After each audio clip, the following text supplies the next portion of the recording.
Why are flight attendants mostly women? When commercial aviation was just starting out, both women and men were stewards or stewardesses. Men were used primarily for this role in Europe, and some American airlines also were using primarily men. The first woman flight attendant was Ellen Church, a student pilot herself, and she was also a registered nurse.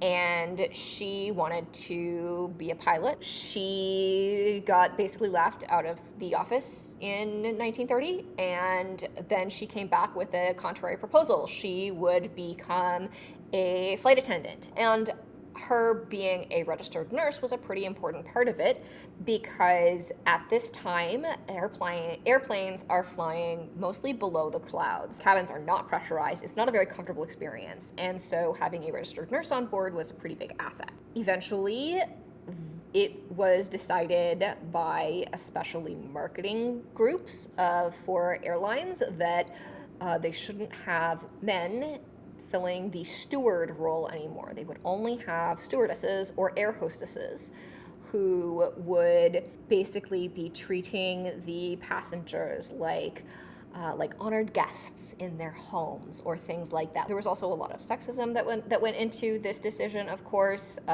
Both the idea that most of the people flying were businessmen who wanted something pretty to look at, and also that women are naturally more gifted than men at being a caretaker, which is not true. The feminist movement of the 1970s was not just good for women. It pointed out that you could not have workplaces that were segregated based on gender or have gender preference in jobs. However, some of these associations of femininity with flight attendants have not gone away, and so we still have a profession that is dominated by women, even though there are men included.